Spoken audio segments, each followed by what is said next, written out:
할렐루야.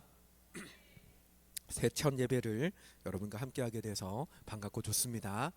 오늘은 첫 예배이기 때문에 오늘의 양복을 좀 입어봤습니다.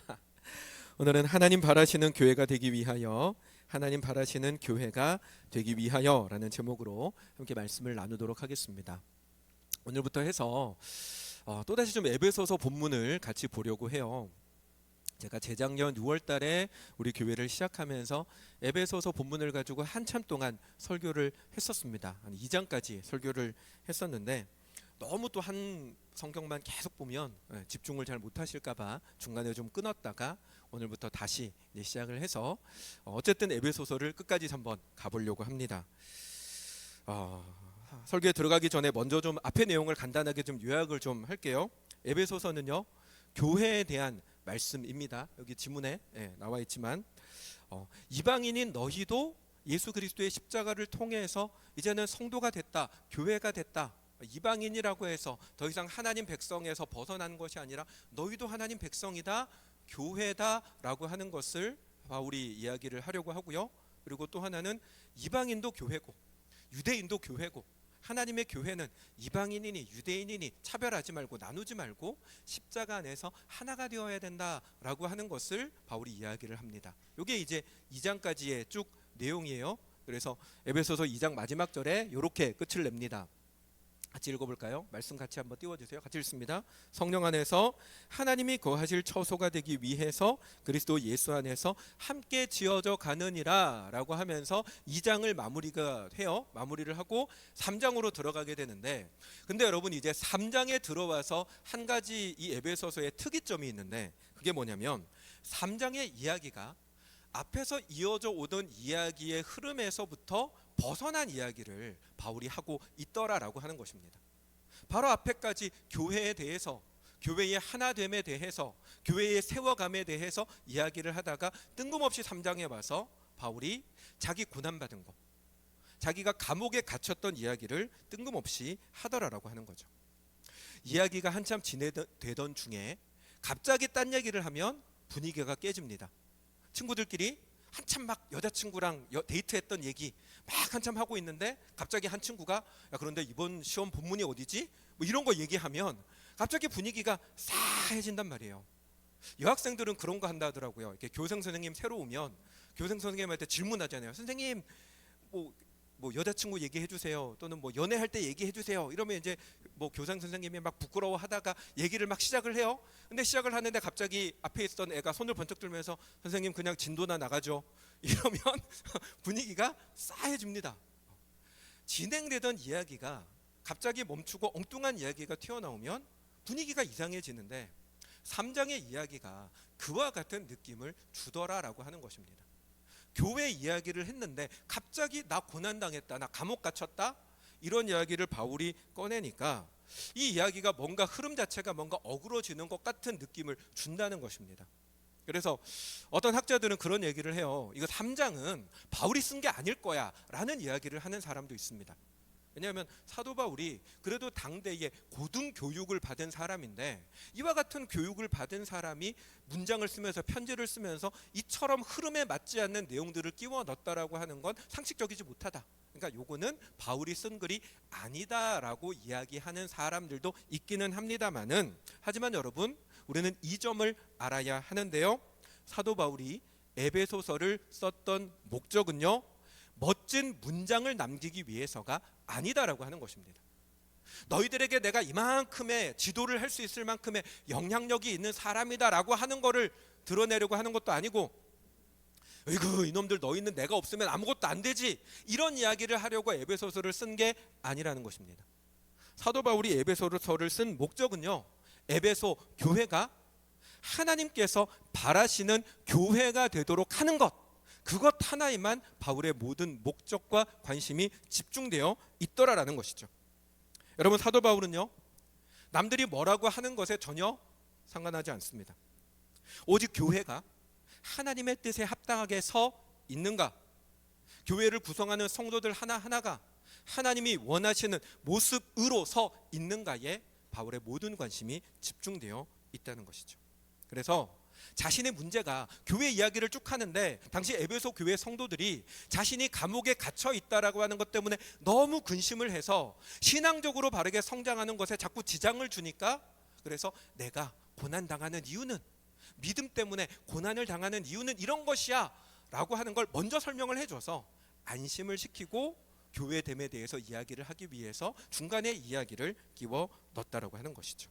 오직 교회를 교회되게 하는 일을 위해서 바울은 자신의 문장이 매끄럽든 매끄럽지 않든, 사람들이 이 글을 보면서 이게 바울이 썼어? 유치한데? 라고 하든 말든 바울은 교회를 세워나가는 일에 전심전력하고 있는 것을 보여준다라는 것이죠. 여러분, 성도로서 우리들 역시도 바울이 했던 것과 같이 우리의 마음이, 우리의 생각이, 우리의 관심이 바로 하나님의 교회를 온전하게 하는 일에 우리의 마음과 생각이 가득 들어가 있어야 할 줄로 믿습니다. 사랑하는 여러분, 하나님의 역사는요, 하나님께서 세우신 이 땅의 교회를 통해서 하나님의 역사가 이루어집니다. 이 땅의 교회가 문제가 많은 건 사실입니다. 우리가 교회사를 몰라도요, 세상의 역사를 들여다보면 과거의 중세시대의 교회가, 기독교 카톨릭 교회가 얼마나 많은 비리와 문제와 그런 것들이 있었는지 우리는 이미 다 알고 있습니다. 과거만 그렇습니까? 지금의 현 세대에도 교회들은 많은 문제를 가지고 있습니다.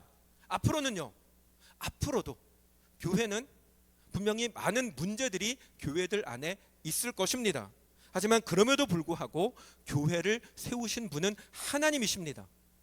하나님은 세우신 교회를 통해서 이 땅의 일들을 이루어 나가십니다. 그렇기 때문에 교회는 세상에 존재해야 하는 것입니다. 그러므로 사랑하는 여러분, 성도라면, 하나님이 기뻐하시는 성도라면 우리는 하나님께서 세우신 교회가 건강한 교회가 되어져 가도록 하는 일에 우리의 마음과 생각을 쓸 수가 있어야 됩니다.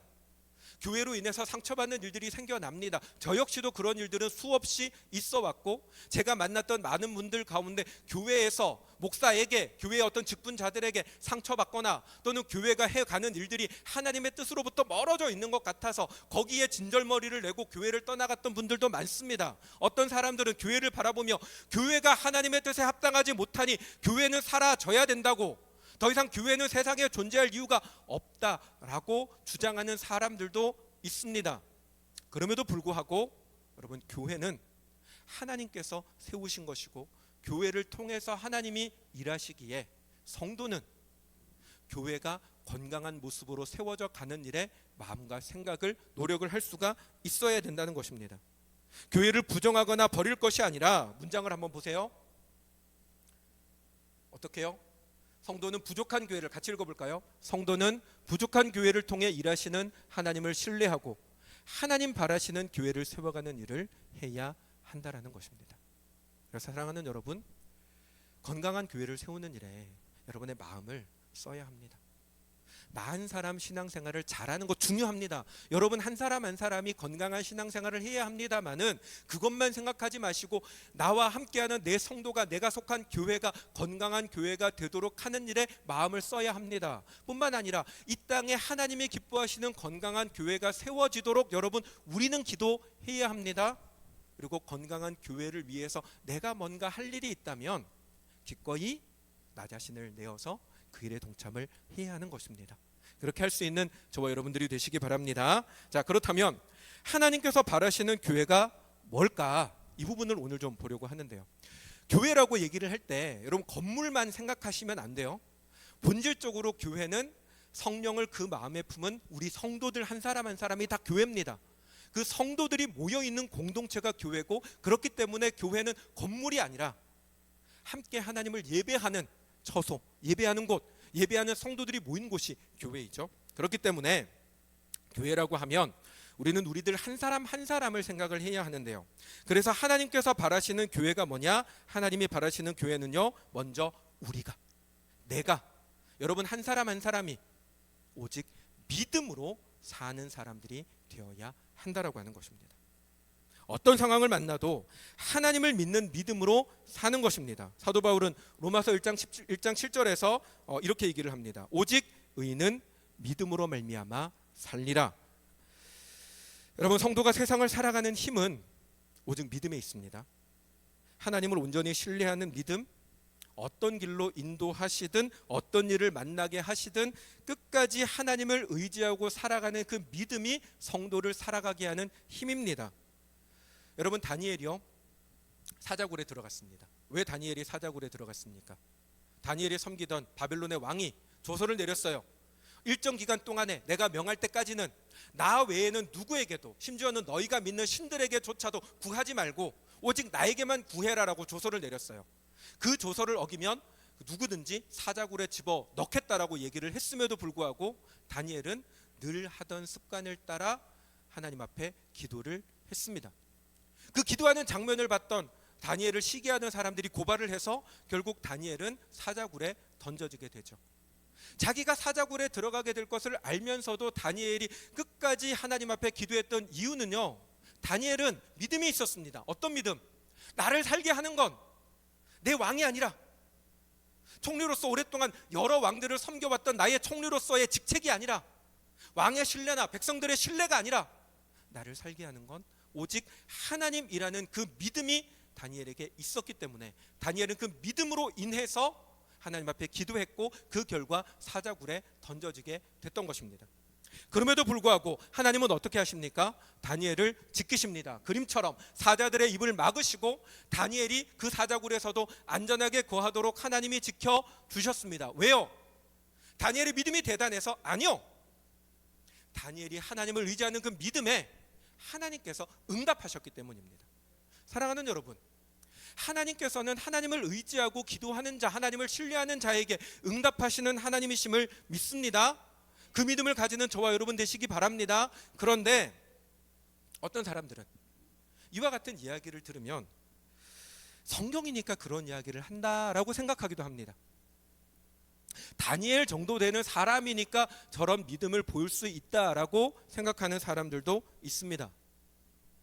살아가는 세상이 얼마나 냉정한데, 세상이 얼마나 복잡한데 어떻게 믿음만 가지고 하나님이 전적으로 책임지실 거라고 하는 그 믿음만 가지고 살아갈 수가 있는가라고 생각하는 사람들도 있습니다. 전도사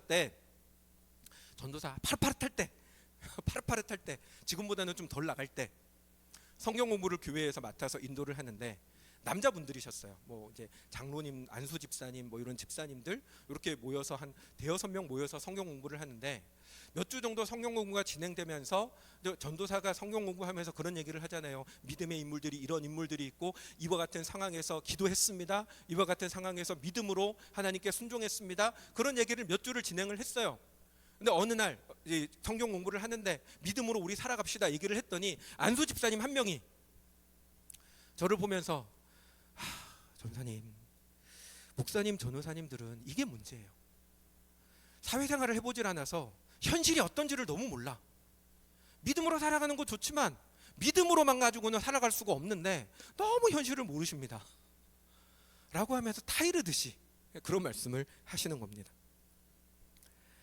여러분, 합리적인 신앙생활을 한다고 생각하는 성도님들 가운데, 합리적으로 나는 신앙생활을 한다라고 생각하는 성도들 가운데 이와 같은 생각을 하고 살아가는 사람들이 의외로 많습니다. 이상과 현실은 다르다, 현실적인 신앙생활을 해야 된다라고 생각하는 사람들이 분명히 있습니다. 하지만 여러분, 여기 한 소년의 이야기가 있습니다. 제가 한번 예전에 카톡으로도 띄웠던 건데요. 잠시 한번 볼까요?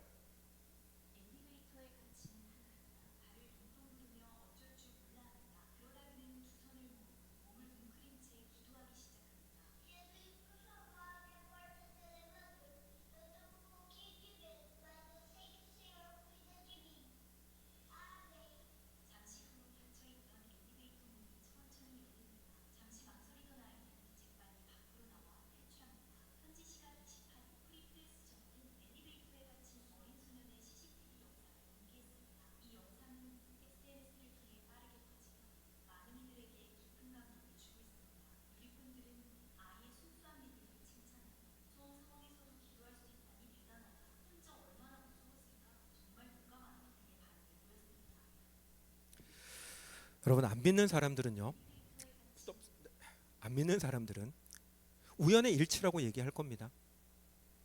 또는 어떤 사람들은 주작이다, 조작됐다, AI 영상이다, 이런 이야기를 할지도 모릅니다. 심지어 여러분, 믿는 사람들 중에도 그런 생각을 하는 사람들 분명히 있을 겁니다. 하지만 믿음이 없는 사람은 기적이 일어나도 하나님을 부정할 이유를 찾아내지만, 믿음이 있는 사람은 모든 것 속에서 하나님이 살아계시고 도와주심을 보게 됩니다. 경험하게 됩니다. 세상 물정을 잘한다고 하는 사람들은 하나님이 우리를 책임져 주신다라고 하는 것은 그냥 듣기 좋은 말, 그랬으면 하는 개인의 바람 정도로 그칩니다. 하지만 이 사실을 믿고 기도하는 사람은 하나님의 응답을 반드시 경험하게 됩니다. 사랑하는 여러분, 이 믿음을 가지는 저와 여러분들이 되시기를 주님의 이름으로 축원합니다.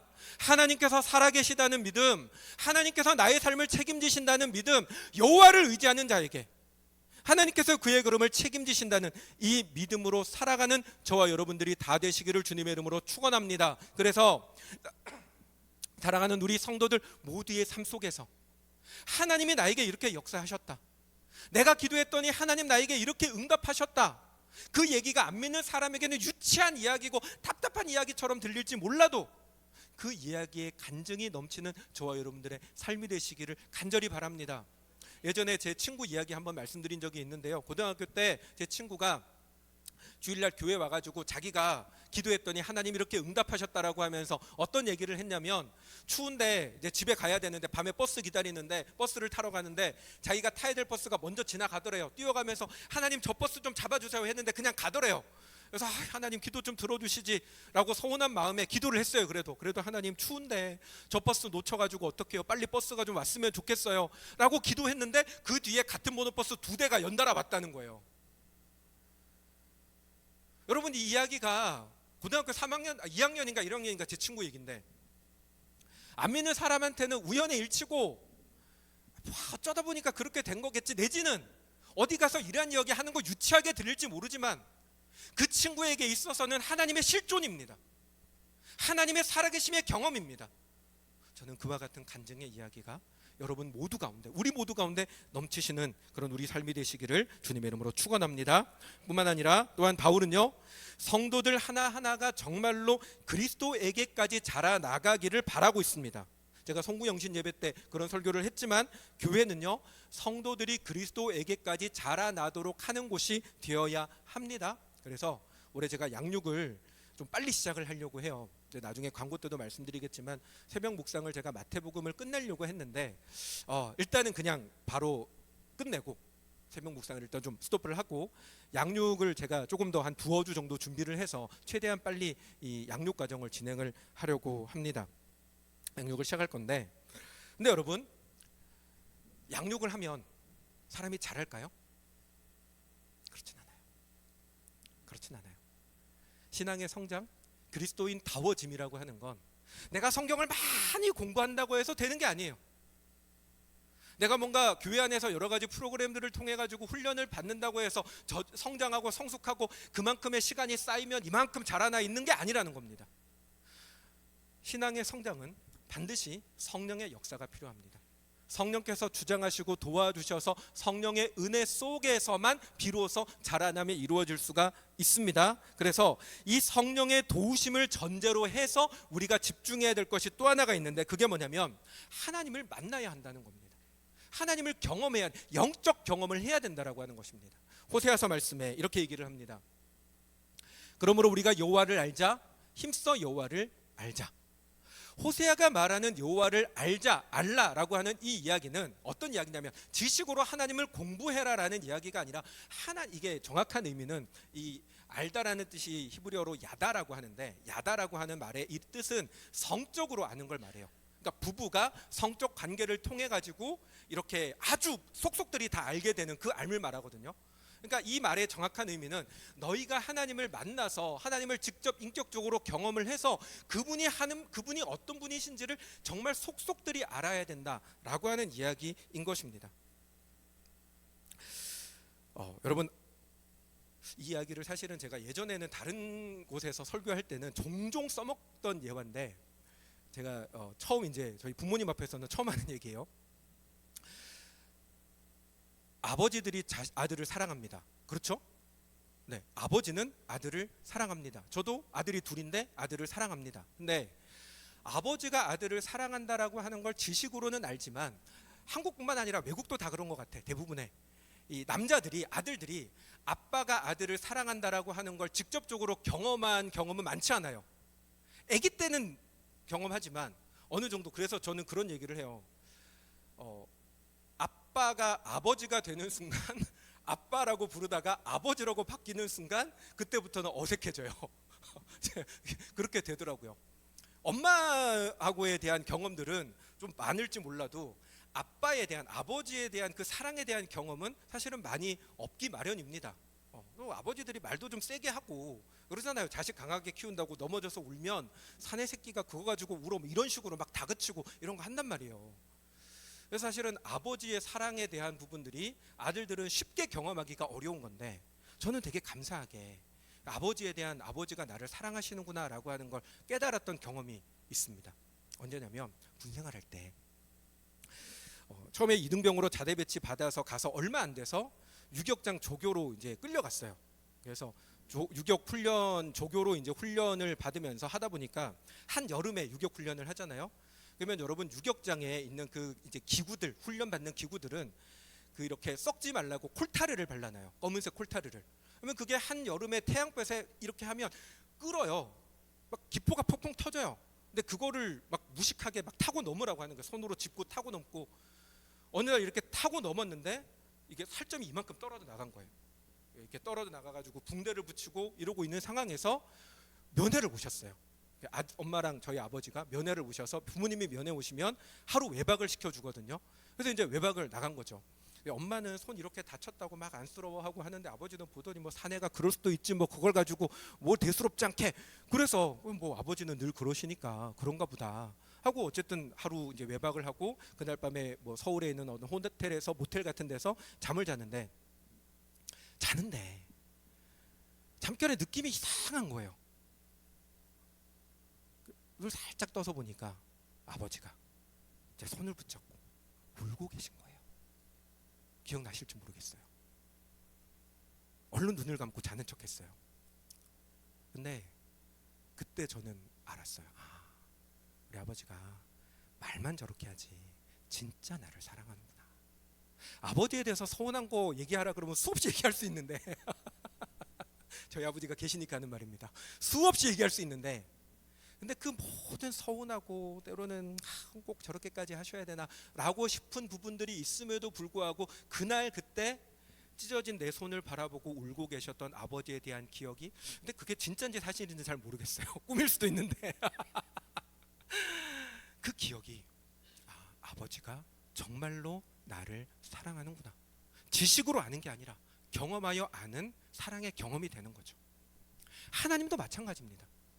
여러분들이 하나님에 대해서 설교를 통해서 듣고 성경 본문을 통해서 배워도 하나님이 정말로 여러분을 사랑하신다라는 그 사랑을 경험한 작은 하나의 경험에 비할 수가 없습니다.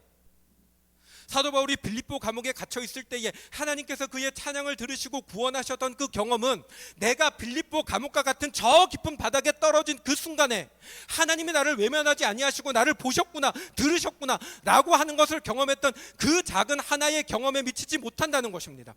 우리가 찬양할 때 하나님 사랑의 눈으로 나를 어느 때나 바라보시고 하나님 인자한 귀로써 나에게 언제나 기울이시니 어둠의 밝은 빛을 비춰주시고, 그리고 뭐라고 합니까? 나의 작은 신음에도 응답하신다는, 나의 작은 신음에도 응답하신다는 하나님의 그 하나님의 응답이라는 게, 내가 무슨 특별한 기도를 한 것도 아니고 그저 힘들어가지고 힘들다 한마디 한 것에 하나님의 응답하심이 나타나는 것을 경험한 그 하나의 경험, 그 경험을 가진 사람의 찬양에 미치지 못한다는 것입니다. 그래서 여러분, 우리의 영적 성장은, 하나님이 원하시는 교회가 되어짐에 있어서는 반드시 영적 경험이 필요합니다. 주님을 만나야 합니다. 하나님의 살아계심을 대면하여 여러분들이 경험하셔야 됩니다. 그러므로 사랑하는 여러분, 성령의 임재를 사모하십시오. 성령의 체험을 소망하십시오. 감동 없고 아무런 뜨거움 없는 식어진 가슴으로서 살아가는 예배가 아니라, 지식만 커져가는 예배가 아니라, 하나님의 임재를 뜨겁게 경험하고 하나님의 사랑을 뜨겁게 경험하고 성령의 임재가 충만한 예배를 소망하며 그 하나님 만나기를 소망하는 저와 여러분들이 되시기를 주님의 이름으로 축원합니다. 그 성령의 임재가 그 하나님의 임재가 우리를 자라게 할 줄로 믿습니다. 마지막으로 이것 하나만, 내가 마지막으로 이 얘기를 저희 아들이 정말 싫어하는데 마지막으로 이거 하나만 보도록 하겠습니다.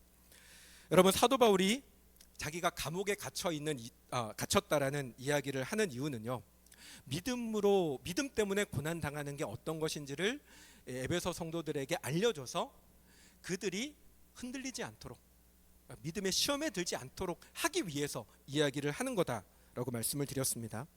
여러분, 교회는요, 모든 성도가 그리스도에게까지 자라가도록, 그리스도를 닮아가도록, 그의 삶을 통해서 예수 그리스도가 드러나도록 하는 일들을 교회가 해야 되고요, 그 일을 하시는 분은 성령님이십니다. 성령의 역사가 그 일을 이루게 합니다. 그런데 주님이 연단의 도구로 쓰시는 존재가 우리들이라고 하는 사실을 우리는 잊어서는 안 됩니다. 다시 말하면 모든 성도가 서로의 성장과 성숙을 위해서 존재하더라라고 하는 것입니다. 아이가 셋입니다. 세 아이를 키우는데 나이 터울도 그렇게 크게 차이 안 나요. 첫째와 막내가 3살 터울이고, 첫째, 둘째 2살 터울, 둘째, 셋째는 1살 터울입니다.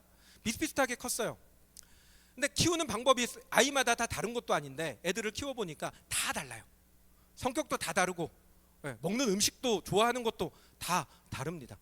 내 배는 아니지, 아내 배 아파서 낳은 자식이라도 다 다르다고요. 심지어는 여러분, 쌍둥이들은 성장 속도도 다르더라고요. 똑같은 쌍둥이인데 근데 어떤 애들은 빨리 크고 어떤 애는 또 늦게 크고, 이런 게 다 다른 걸 봅니다. 여러분, 내 배에서 나온 자식도 서로 다 다른데, 서로 다르게 살아왔던 사람들이 교회에 모여 있으면 다른 게 당연합니다. 차이가 나고 마음에 안 드는 부분도 있는 게 당연합니다. 좋은 부모는 자녀가 원하는 수준으로 성장하지 않아도 채근하지 않습니다.